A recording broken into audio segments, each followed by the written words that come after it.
Bismillahirrahmanirrahim. Oleh sebab itu, ya, nama tersebut harus merupakan nama yang baik.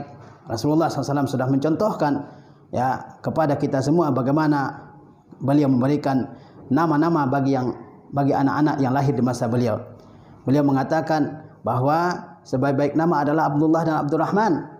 Kemudian Nabi juga memberi anak beliau dengan nama Ibrahim. Oleh sebab itu ulama mengatakan bahwa seorang anak harus diberi dengan nama-nama yang baik, seperti nama-nama Nabi, ya, nama yang berisi penghambaan kepada Allah Subhanahu wa taala seperti Abdullah, Abdurrahman, Abdurrahim dan seterusnya. Juga nama-nama para sahabat, nama-nama orang-orang yang saleh dan seterusnya.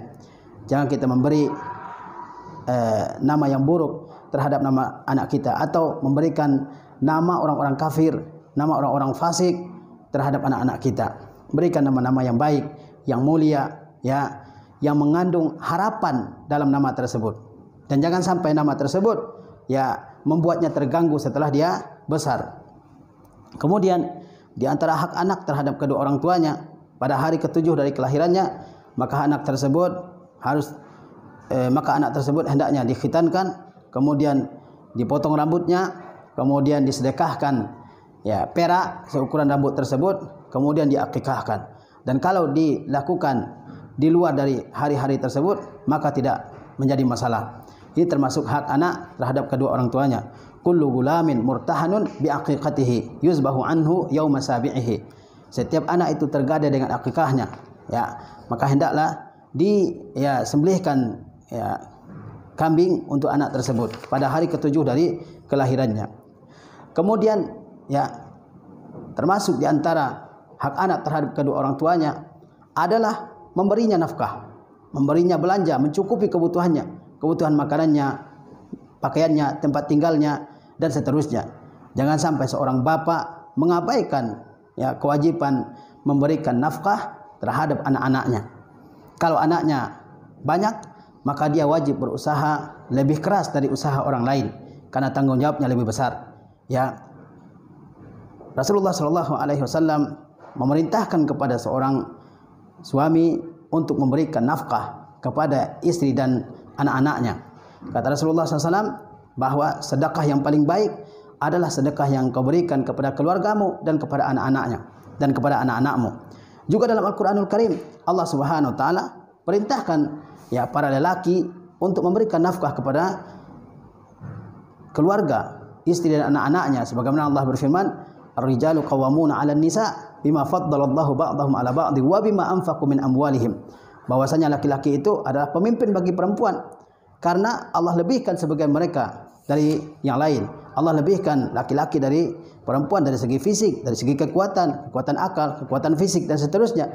Wa bima anfaqu min amwalihim, dan juga, ya, karena harta yang mereka infakkan, yang mereka belanjakan untuk kebutuhan anak-anaknya. Dan berdosa seseorang kalau dia tidak memberikan nafkah kepada keluarganya. Banyak kita lihat pada hari ini bapak-bapak yang tidak, ya, memberikan nafkah kepada anaknya. Apalagi ketika terjadi perpisahan, perceraian antara seseorang dengan istrinya, dia tidak lagi bertanggung jawab dengan nafkah anak-anaknya. Mungkin diberinya sedikit, diberinya, ya, jarang-jarang nafkah terhadap anaknya. Ini merupakan dosa yang dilakukan oleh laki-laki yang memiliki tanggung jawab terhadap anaknya. Oleh sebab itu Rasulullah bersabda, "Kafa bil mar'i itsman an yadhi'a man yaquta." Sudah dianggap berdosa seseorang yang menyia-nyiakan orang yang harus dia beri makan. Kemudian di antara hak anak terhadap kedua orang tuanya juga adalah ketika anak tersebut sudah, ya, menginjak usia 2 tahun, 3 tahun dan sudah mulai, ya, berlatih berbicara, maka seorang bapak dan juga ibu berkewajiban mengajari kalimat tauhid kepada anaknya. Ajarkan kalimat tauhid kepada anak tersebut. La ilaha illallah Muhammadur Rasulullah. Hendaklah kalimat ini yang pertama kali diajarkan kepada anak. Jangan lagu, ya, jangan musik-musik yang disetelkan kepada anak kita, tapi ajarkanlah kalimat tauhid, la ilaha illallah Muhammadur Rasulullah. Hendaklah kita memulai kehidupan kita di dunia ini di atas kalimat tauhid, la ilaha illallah Muhammadur Rasulullah, dan hendaklah kita menutup kehidupan kita di dunia ini dengan kalimat yang mulia ini, La ilaha illallah Muhammadur Rasulullah. Dan ajarkan suratul Fatihah kepada anak kita. Ya alhamdulillah, anak-anak ya itu memorinya sangat kuat, daya ingatnya sangat kuat.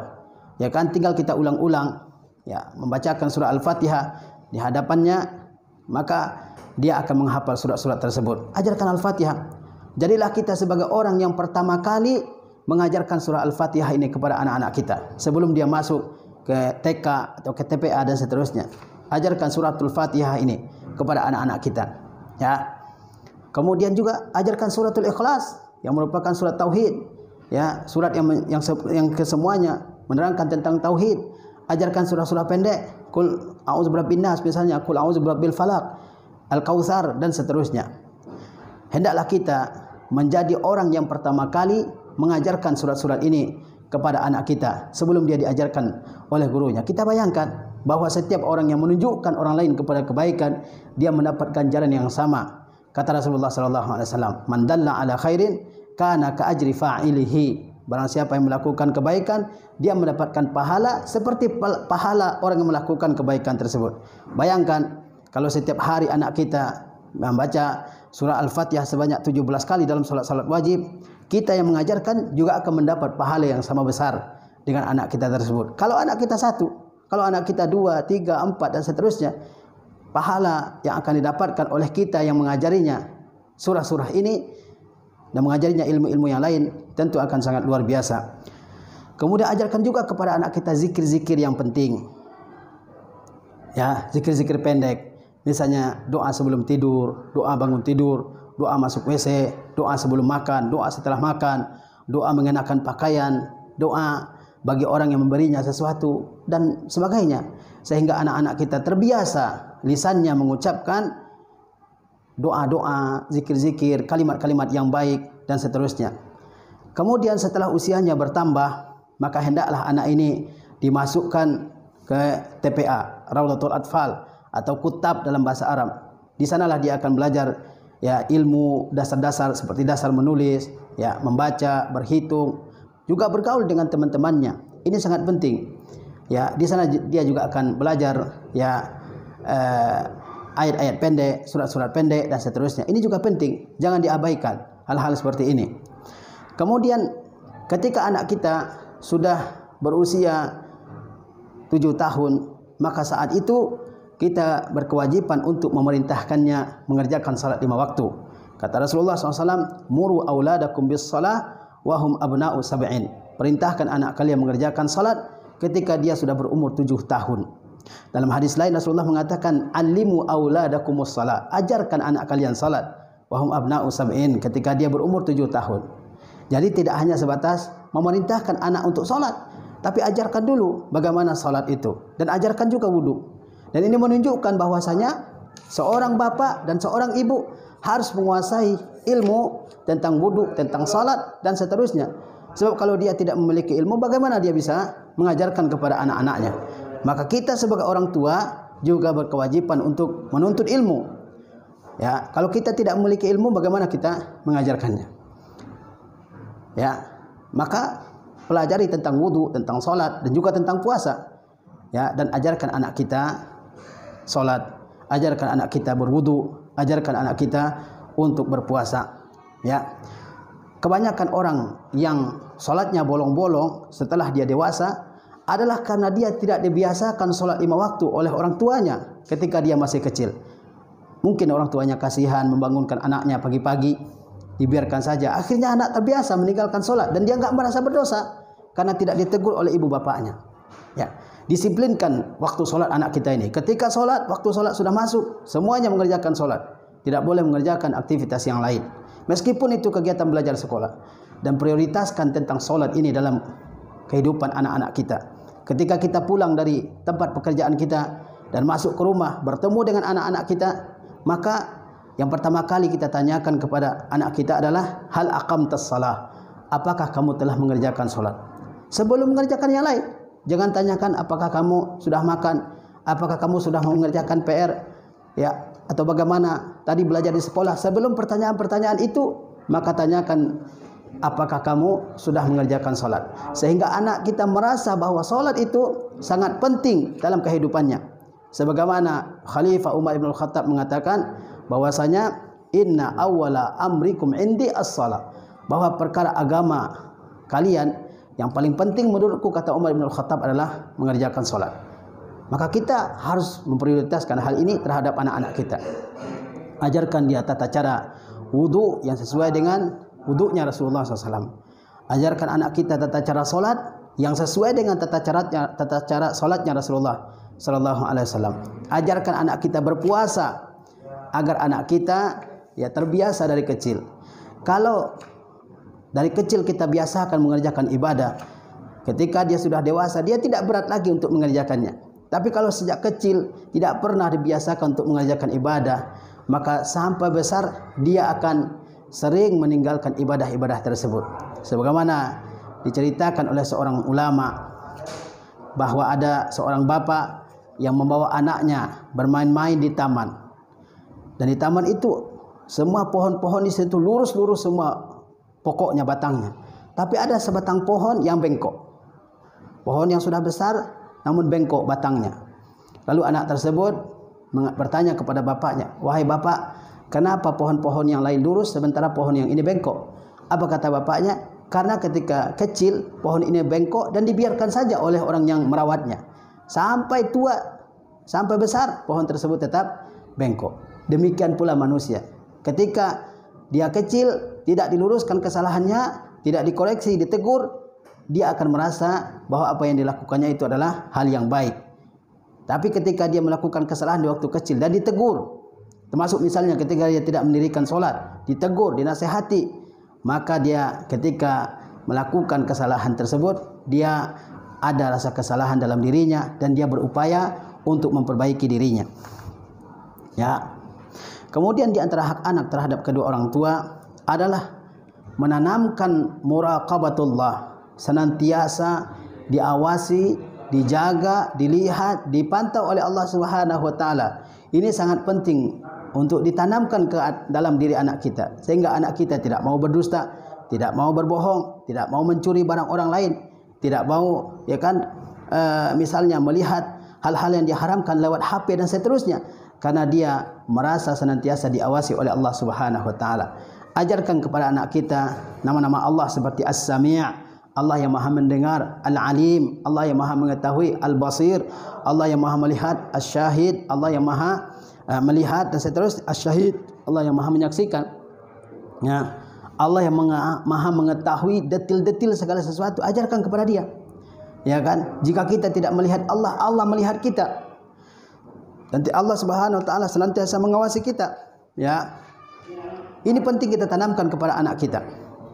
Sehingga ketika dia ingin melakukan sesuatu yang buruk, ada yang mencegahnya untuk melakukan hal tersebut, yaitu kesadaran dia bahwasanya Allah Subhanahu wa taala mengetahui segala sesuatu. Kita lihat banyak orang yang melakukan maksiat. Kenapa? Karena dia tidak merasakan bahwa Allah Subhanahu wa taala senantiasa mengawasinya dalam setiap gerak-geriknya. Kemudian juga di antara hak anak terhadap kedua orang tuanya adalah mengawasinya dari jauh, memantaunya. Dengan siapa dia berteman, dengan siapa dia bergaul, dengan siapa dia pergi, dengan siapa dia datang, dengan siapa dia belajar, dengan siapa dia berteman dan seterusnya. Lihat teman-teman anak kita, jangan sampai dia berteman dengan orang yang buruk. Karena seperti diungkapkan dalam bahasa Arab, as-sahibu sahib, teman itu penarik, pendorong seseorang. Ya. Kalau orang berteman dengan yang baik, maka insya Allah akhlaknya jadi baik, ibadahnya baik, ilmunya baik, sikapnya baik. Tapi kalau orang berteman dengan orang yang buruk, maka sikapnya juga akan buruk. Ya, kata pepatah Minang, berteman dengan orang alim setidak-tidaknya bisa membaca basmalah, Bismillahirrahmanirrahim.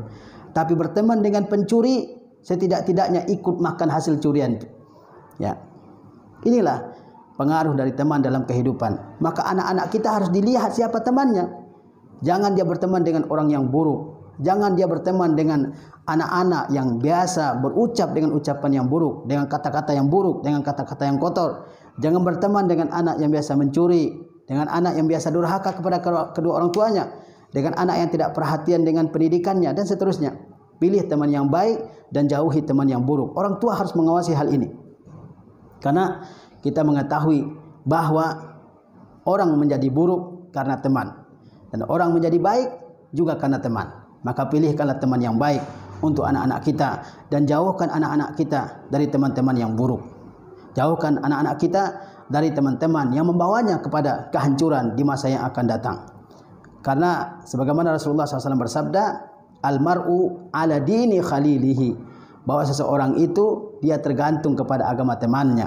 Rasulullah SAW bersabda, Mathalul jalisis salih wal jalisis su, perumpamaan teman yang baik dengan teman yang buruk itu kahamilil miski wa nafikil qiri, seperti orang yang menjual minyak wangi dan seperti orang yang meniup api di tempat pengolahan besi.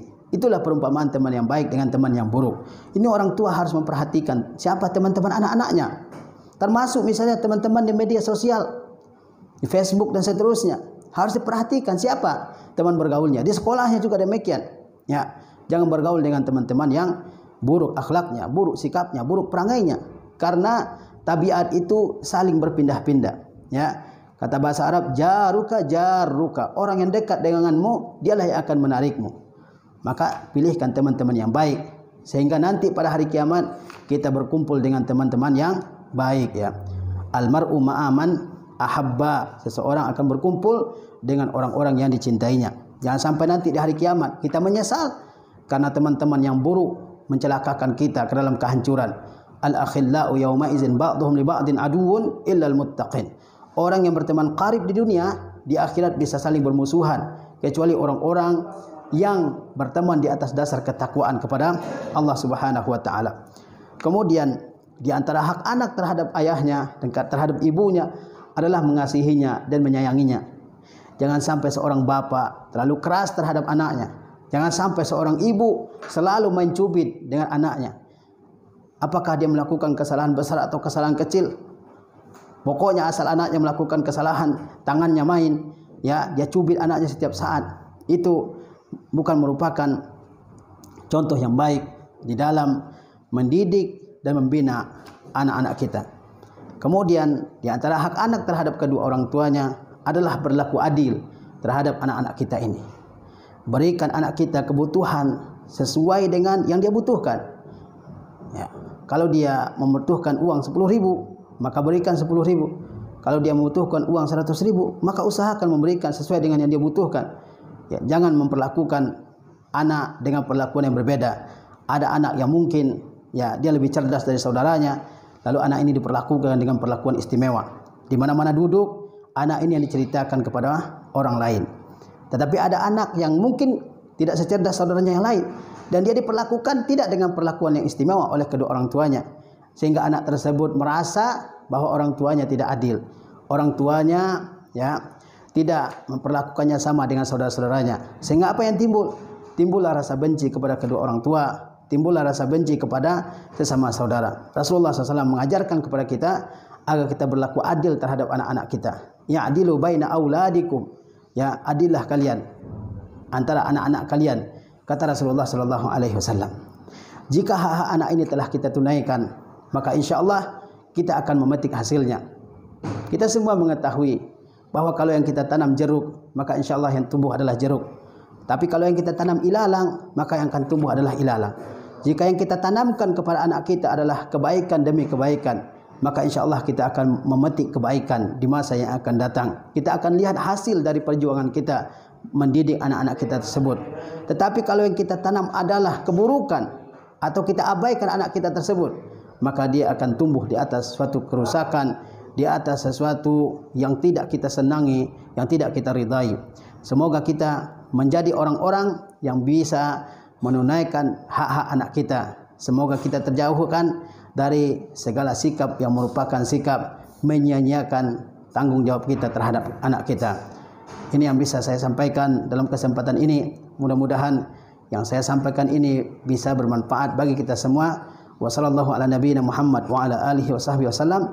Wassalamualaikum warahmatullahi wabarakatuh.